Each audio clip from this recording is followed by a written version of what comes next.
Welcome everyone to our Fall 2022 pre-advising video. This video is supposed to provide you with general information regarding the upcoming registration for both summer and fall 2022. So let's get started. We're going to review general information, your student center, checking registration holds, things on your to-do list, your registration appointment. I'm going to briefly go over how to do class searches in case you need a reminder.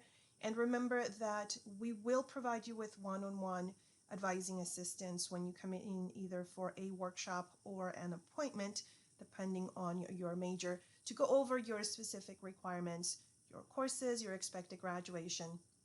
This video is meant to complement your one-on-one appointment, not replace it. So just as a reminder, I am your staff advisor, Leah Anton. I advise students from all the different undergrad disciplines in criminal justice, sociology, CAFS, liberal studies, business, interdisciplinary studies, natural science foundational, and religious studies. In addition to staff advisors, some of you also have a faculty advisor. For those of you in the CAFS major, you have Dr. Reed. In criminal justice, you have Dr. Taylor. For religious studies, you have Dr. Lamas, and for sociology, you have two faculty advisors, that is Professor Gibson and Professor Sanchez. For those of you in sociology, you have been assigned a faculty advisor. It doesn't mean you can only meet with that advisor. They just want you to have a point of contact for if and when you want to reach out to someone and you're not sure who, you can reach out to your assigned advisor, but you can still meet with either myself or the other sociology advisor if you have questions. All appointments are done through Runner Connect for either workshops or one-on-one appointments. Make sure in your appointments that you put your email address in the comments when scheduling an appointment, and then you are also able to meet with a staff, a faculty advisor later. If you do a workshop, you are meeting with both a staff advisor and a faculty advisor. You get to choose. But if you are meeting or you want to meet specifically with your faculty advisor at any point, you can make an appointment through Runner Connect and select your major advising, and then their availability will show up.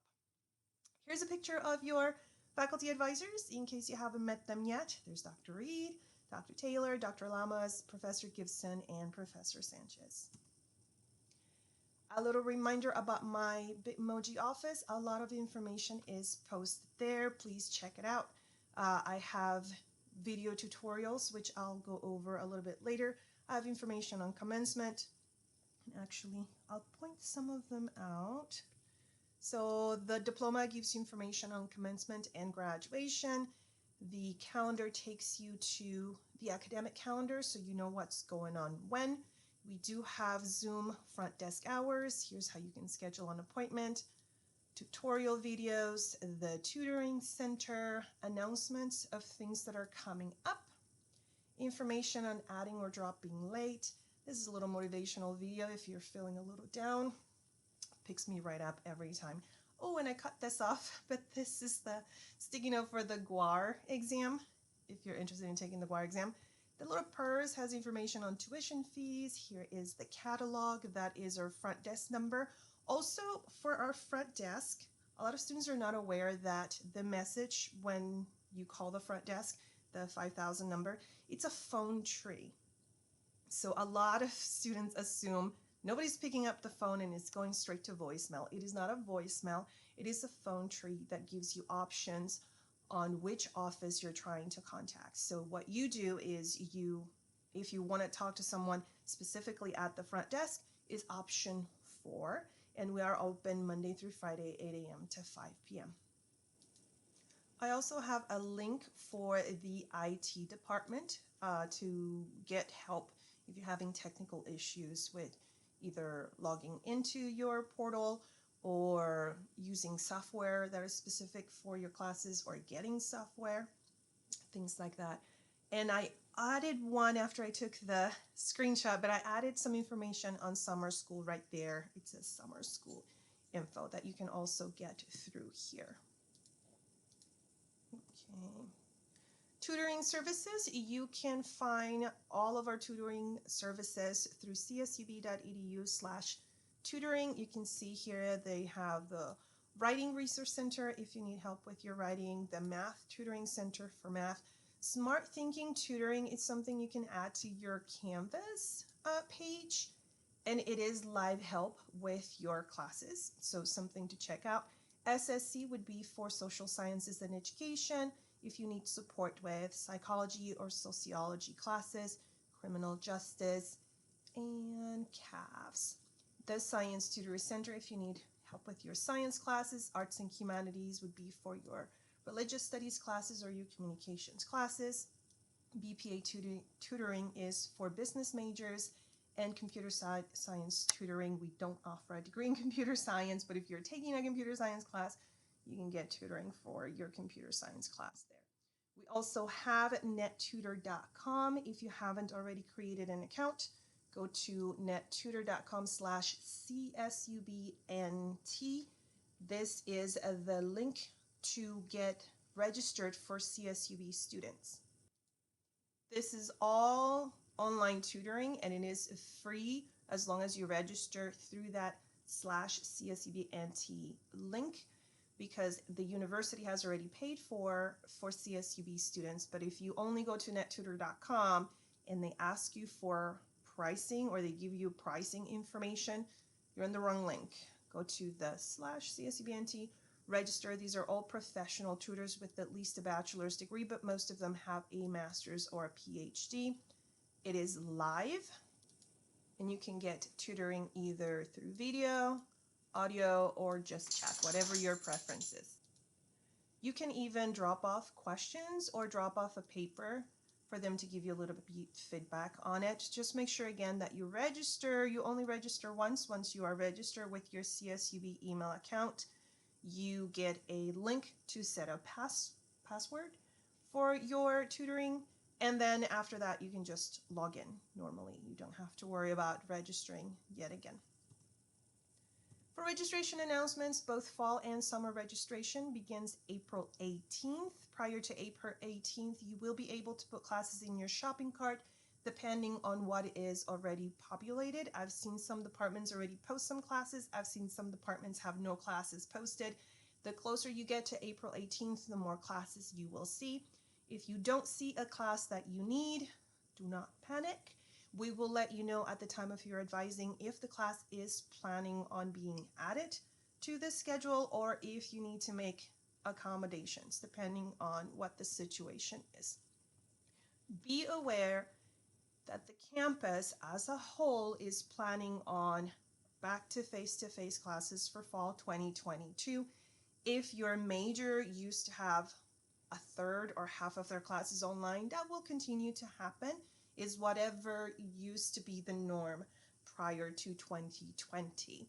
So it really depends on your major, but as a whole, as a university, it is mostly back to campus for your classes. Tuition fees continue to be due Thursday before the week before school starts. That is the same deadline every single term. So Thursday before school starts is when your tuition fees are due. We will have Zoom walk-ins available for quick general questions. So prior to registration, Zoom walk-ins will be Monday, Wednesday, Thursdays, and Fridays from 11 a.m. to 2 p.m. with Shantae Myers.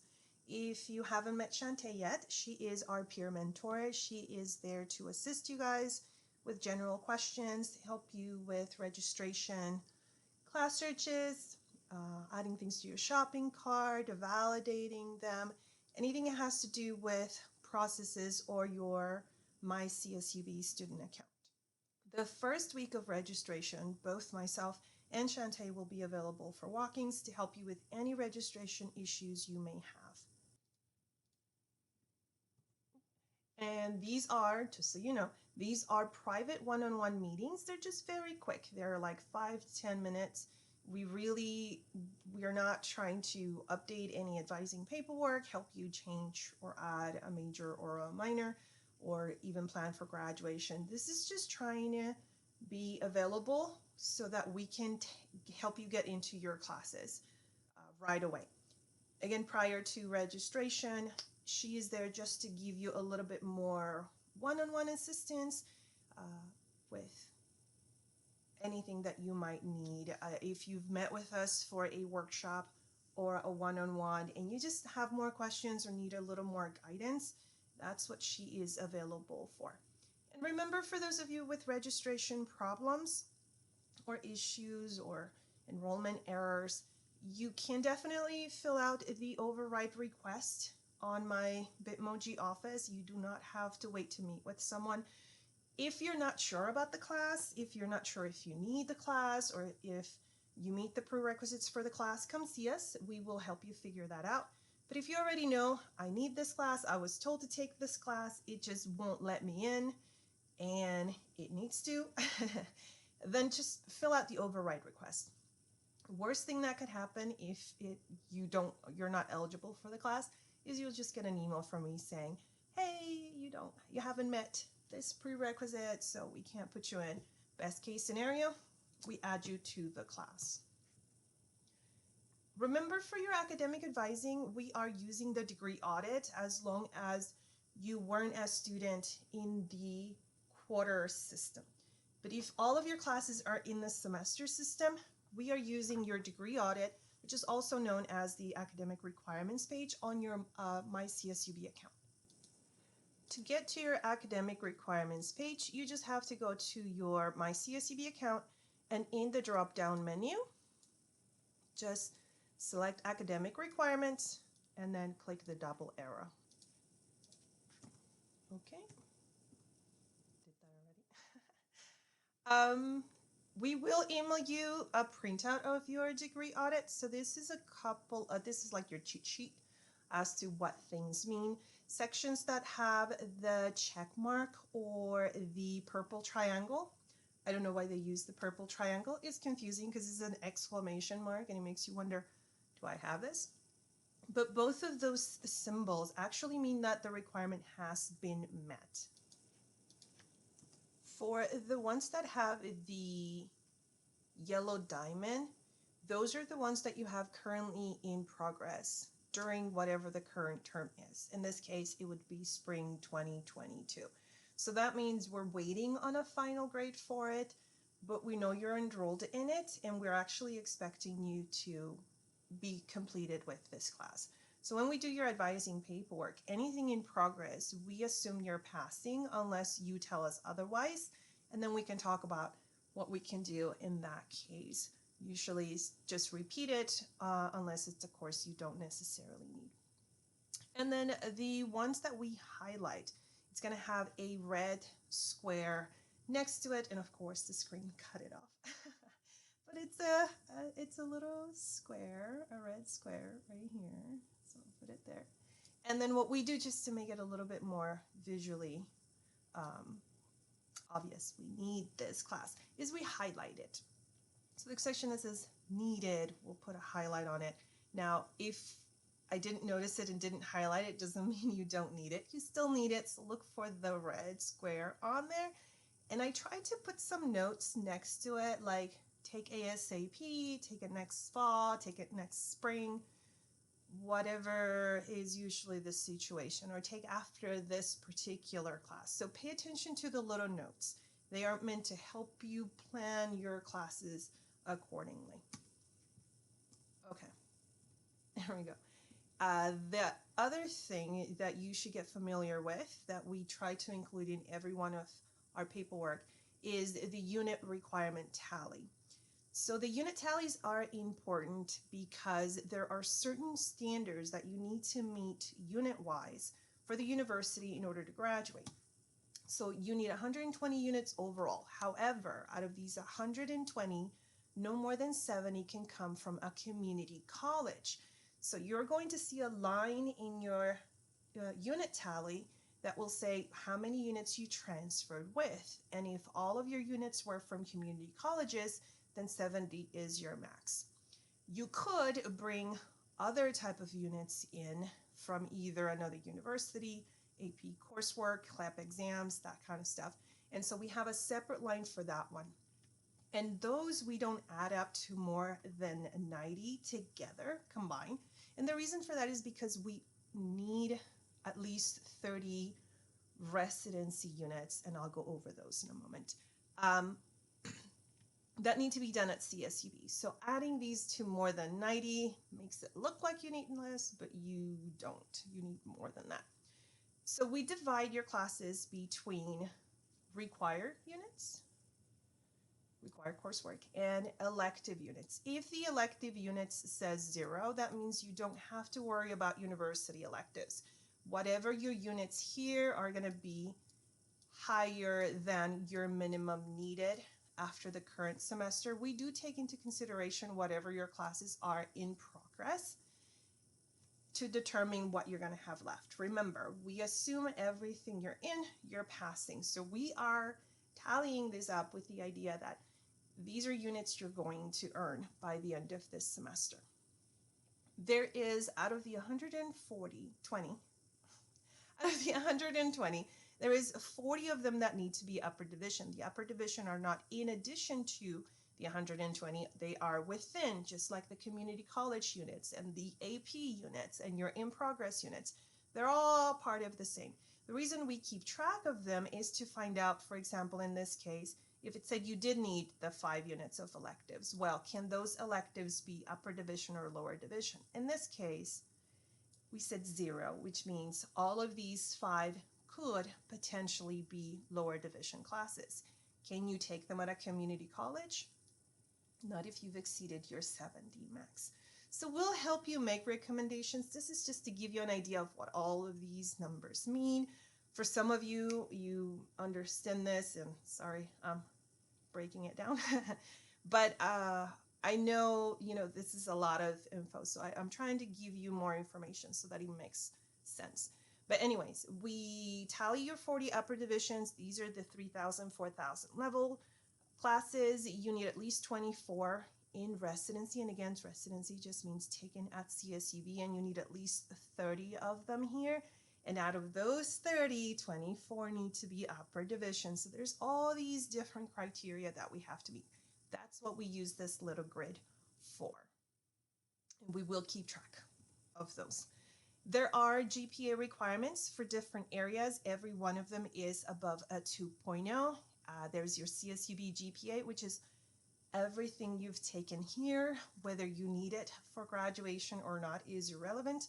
If you took it at CSUB, it's part of this GPA.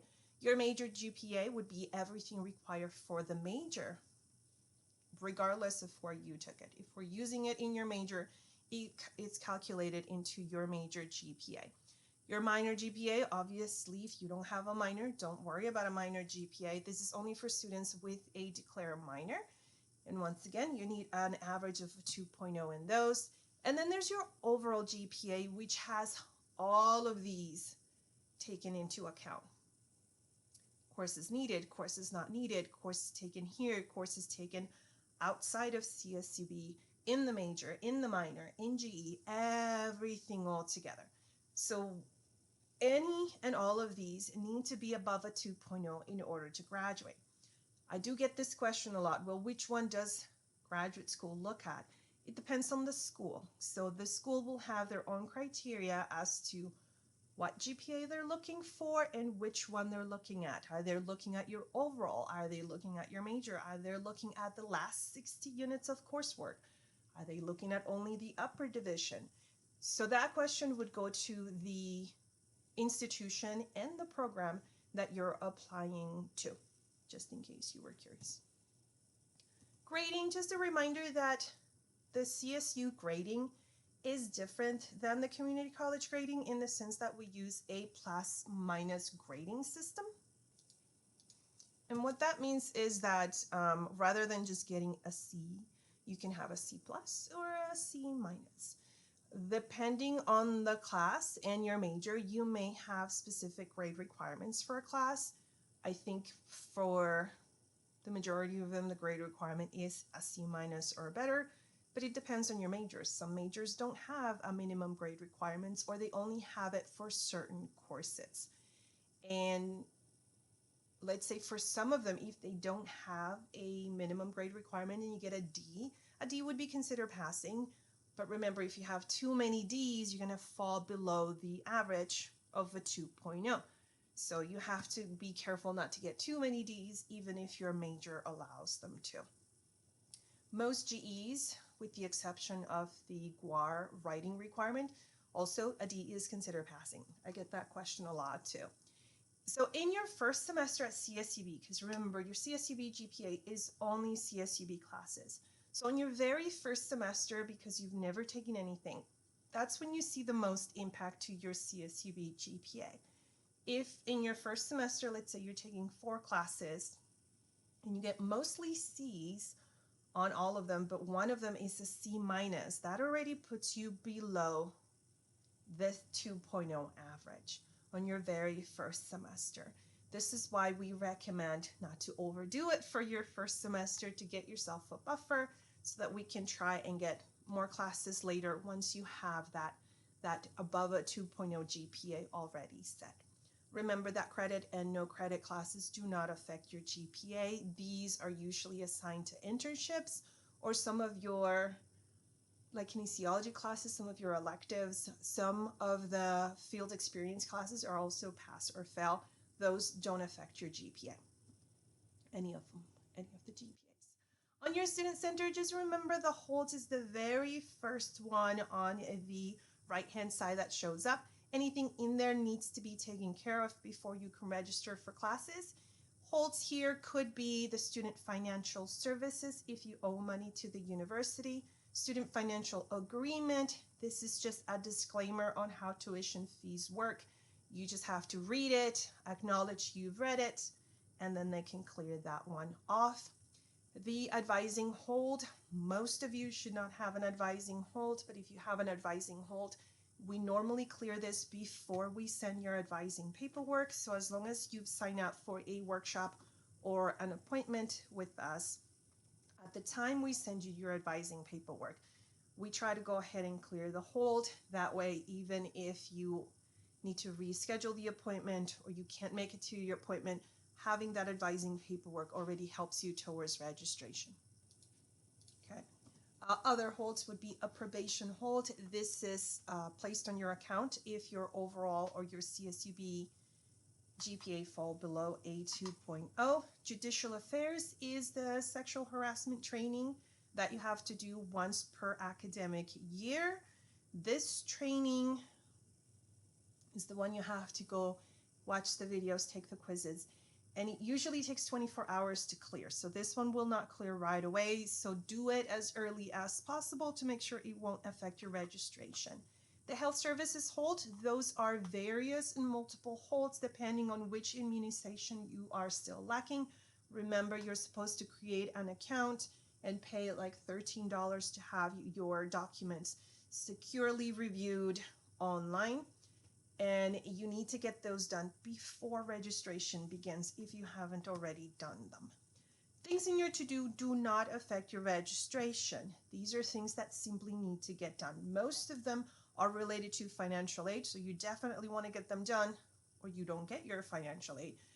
But most of them are not going to affect the registration itself. The academic advising hold is placed every academic year. Like I said, most of you should not have it this term. You should get it next term for spring registration. And then your registration appointment, very important. You need to click on details to find out the time.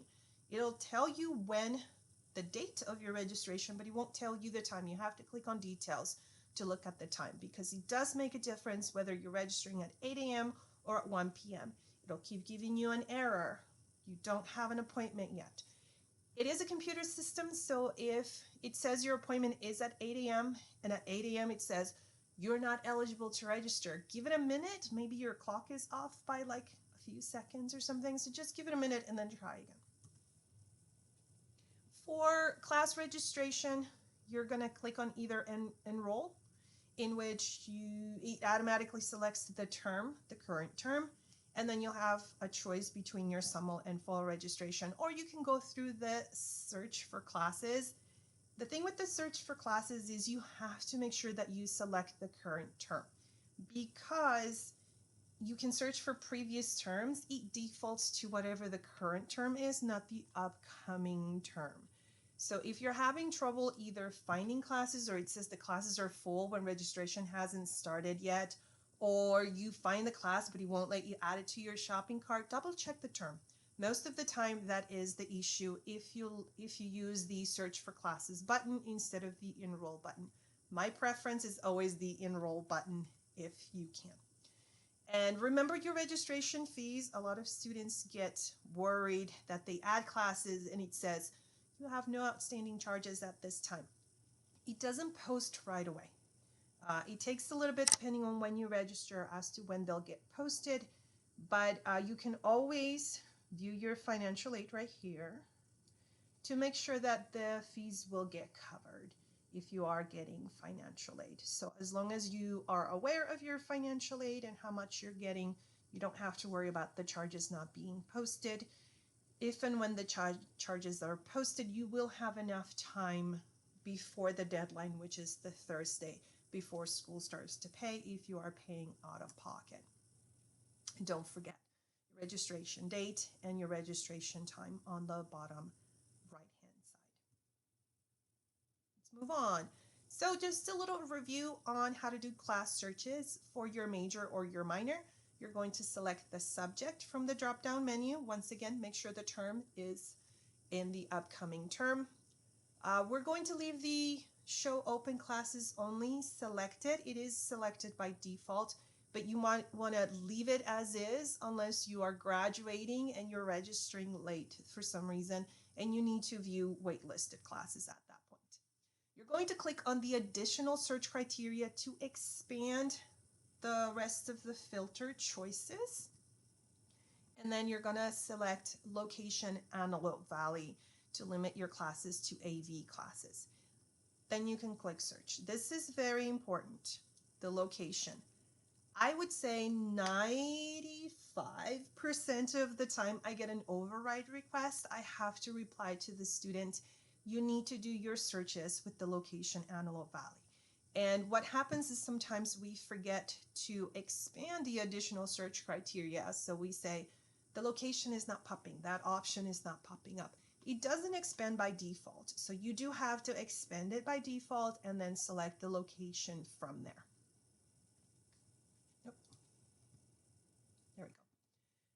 For your GEs, very similar, except we don't put a subject. We are searching by categories. We still want to leave open classes only, which again is there by default. We still want to click on additional search criteria. We still want to do the location as Antelope Valley, but this time right underneath location, we have the course attribute. This is where you're going to choose either the graduation writing assessment if you're looking for the GWAR, the junior year diversity requirement if you're looking for your JYDR, or the title Upper Division General Education if you're looking for your Upper Division B, C, or D sections. If you're looking for the Upper Division B, C, or D, you have to go to the further one down, which is course attribute value, and select B, C, or D from there. And then you can click search, and it'll give you all classes that meet that GE requirement specifically. For your fall classes, remember that main campus classes. So if it says enrollment requirement main campus, these are restricted to main campus students, just like AV classes are restricted to AV students. The only time you can request an override for a main campus class is if it meets both of these criteria. One, the class itself is not offered at AV at all. Two, you need this class for graduation. So it has to be both. It's not either or, it is both. That's when you can submit an override request. I need this class. I didn't put what this one is, but let's say I need this class. I'm graduating in fall and AV is not offering it, and the main campus is offering it virtually, which is either online or Zoom. Then you can submit an override. I will go ahead and process it for you. If you're only meeting one or the other for the criteria, your override will not get approved. I will make the recommendation to either do an AV section if there is one, or wait to take it on a future term if we can afford to wait for it and you're not graduating. There are some main campus classes that are open to AV students. You will see there in the enrollment requirement, it won't say main campus, it'll say main or AVC. And I know AVC is confusing because we're not AVC, but what they mean is Antelope Valley campus. If the class says main or AVC, it means anyone from either campus can enroll in the class. You don't need an override for it. The system will let you register directly. For summer classes, and of course it gets cut off on the top, the link is right there, but I also added this little icon to my Bitmoji office so that you can get to this information. But let me break it down for you a little bit.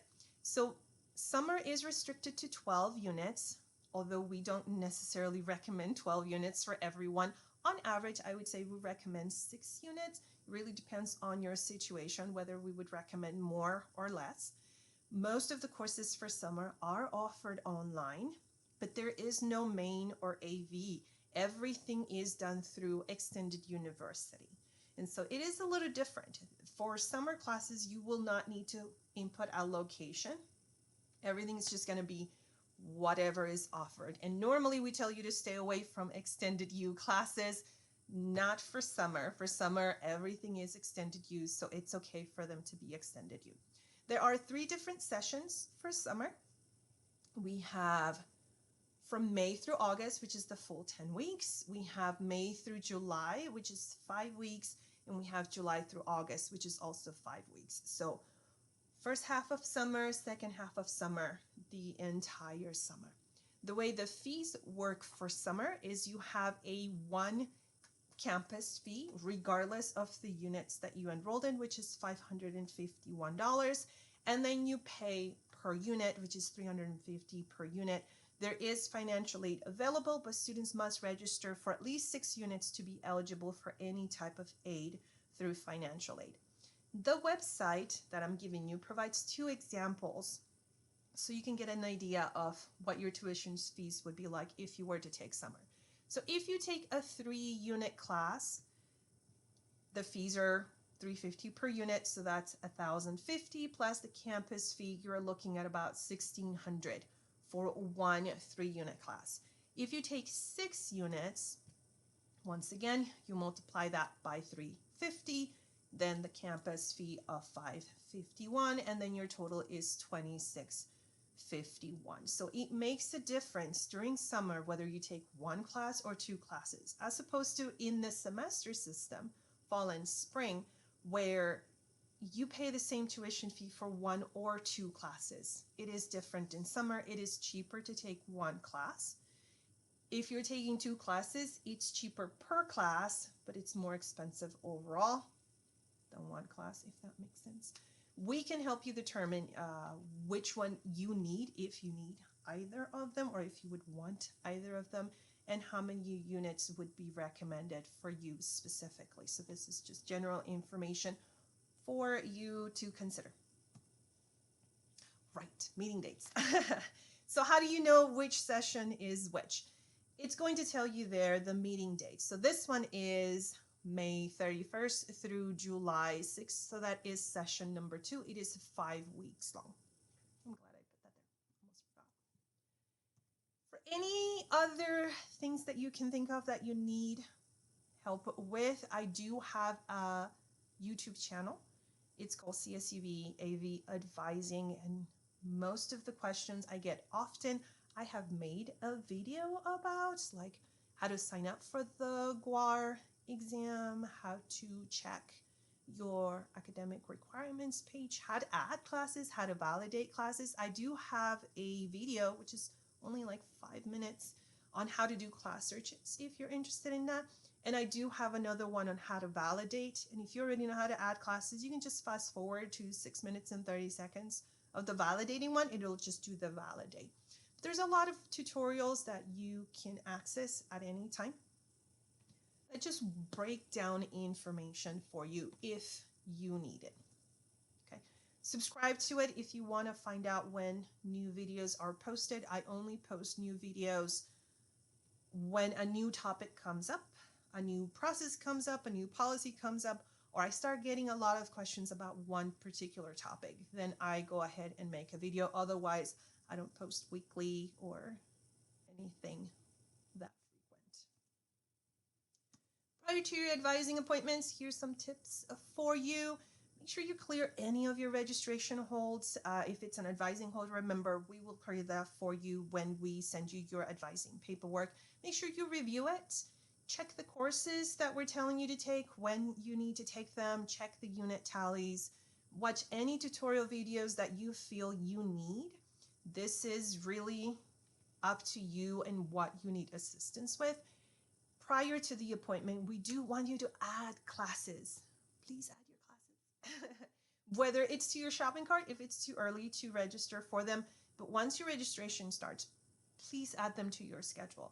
When you meet with us, we will double check them, and the worst that could happen is, oh, let's not do that one, let's do this one instead. Or you might want to consider doing this one if there's like a sequence we need to follow. So worst thing, will help you adjust it. But what we don't want is for you not to try it, to wait to meet with us, and then the classes you need are either full, or we find out at that time, oh, we don't have this class and now we need to request some sort of substitution or an override or whatever the case might be. So try to do that. If you can, also write down your questions as you're reviewing your paperwork or as you're reviewing the video so that you don't forget. It happens to me all the time. It's like you'll remember once the appointment's over and you're like, oh, I forgot to ask that. So write them down. Don't miss your appointment. As we get closer to registration, we start getting booked. And so if you missed your appointment, you're going to have a harder time trying to reschedule it. So set a reminder on your phone, tell your computer to remind you, whatever you can do. Don't forget your appointment. Okay. I hope this video was helpful to you. I'm sorry it was so long. We will see you soon for fall registration. Thank you. Have a great day.